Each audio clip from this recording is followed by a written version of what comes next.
Hi, welcome to smart sisters. అందరూ ఎలా ఉన్నారు? ఈరోజు నేను మీకు మునగాకుతో ఒక మంచి హెల్తీ రెసిపీని చూపించడానికి మీ ముందుకు వచ్చేసాను. దానికంటే ముందు మునగాకు వల్ల ఉపయోగాలు ఏంటో తెలుసుకుందామా? దీన్ని చాలా మెడిసిన్స్లో యూస్ చేస్తారు. ఇది మంచి యాంటీ ఆక్సిడెంట్. బ్లడ్ షుగర్ని కంట్రోల్ చేయడానికి ఇది బాగా ఉపయోగపడుతుంది. అలాగే కొలెస్ట్రాల్ని కూడా కంట్రోల్ చేస్తుంది.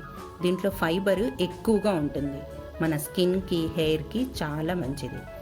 ఎవరికన్నా నిద్రలేమితనం అంటే నిద్ర పట్టుకపోవడం లాంటి ప్రాబ్లమ్స్ ఏమన్నా ఉంటే డైలీ ఫుడ్లో దీన్ని యాడ్ చేసుకోవడం వల్ల అది క్యూర్ అవుతుంది. అలాగే పొట్టుకు సంబంధించిన వ్యాధులు అంటే అజీర్ణం లాంటివి ఏమన్నా ప్రాబ్లమ్స్ ఉంటే దీన్ని తీసుకోవడం వల్ల అది కూడా క్యూర్ అవుతుంది. మనం దీన్ని డైలీ తీసుకోవడం కూడా సేఫే. మనం ఫస్ట్ మునగాకుని ఇలా పుల్లలు లేకుండా నీట్గా సపరేట్ చేసి పెట్టుకోవాలి. సన్న పుల్లలు ఉన్నా పర్వాలేదు, అవి మనం కుక్ చేసినప్పుడు ఉడికిపోతాయి. బట్ లావు పుల్లల్ని మాత్రం సపరేట్ చేసి పెట్టుకోవాలి.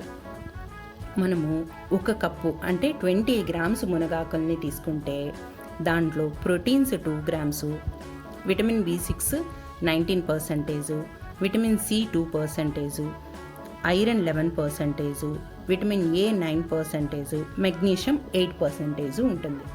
చూసారు కదా మునగాకు వల్ల ఎన్ని ఉపయోగాలు ఉన్నాయో. ఇక ఈరోజు రెసిపీలోకి వెళ్ళిపోతాము.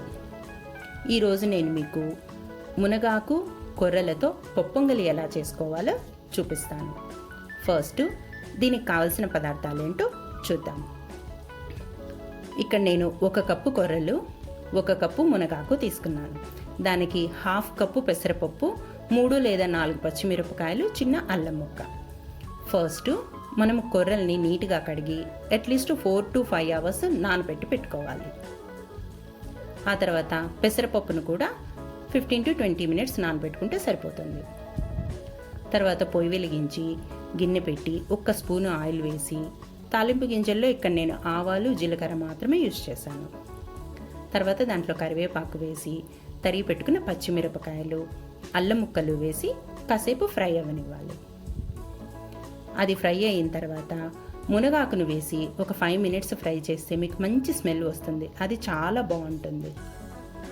అలా స్మెల్ వచ్చిన తర్వాత మనం కడిగి పెట్టుకున్న పెసరపప్పును వేసి ఒక 5 మినిట్స్ అవి కూడా ఫ్రై అవ్వనివ్వాలి. తర్వాత దాంట్లో కడిగి పెట్టుకున్న కొర్రల్ని వేసుకొని ఒక 5 మినిట్స్ తర్వాత మనము దాంట్లో నీళ్లు పోసుకోవాలి. దాంట్లో తగినంత ఉప్పు వేసి, మనం ఇక్కడ కొర్రలు 1 కప్పు, పెసరపప్పు 1/2 కప్పు, మొత్తం 1.5 కప్పు తీసుకున్నాం కదా. 1.5 కప్కి 3 కప్స్ వాటర్ పోసుకోవాలి. ఇది మనం విడిగా ఉడకబెట్టుకున్నా పర్వాలేదు, కుక్కర్లో పెట్టుకున్నా పర్వాలేదు. ఇక్కడ నేను కుక్కర్ పెట్టి ఉడకబెట్టుకున్నాను. ఉప్పు బాగా కలిసేలాగా కలిపి కుక్కర్ మూత పెట్టేసి 3 విజిల్స్ నానేస్తే మనకి కొర్రల పొంగలి రెడీ అయిపోయింది. చూసారు కదా ఎంత ఈజీనో, హెల్త్కి చాలా మంచిది. మీరు ఈ రెసిపీని ట్రై చేసి మీ ఫీడ్బ్యాక్ని, సజెషన్స్ని నాకు కామెంట్స్ రూపంలో తెలియచేయండి.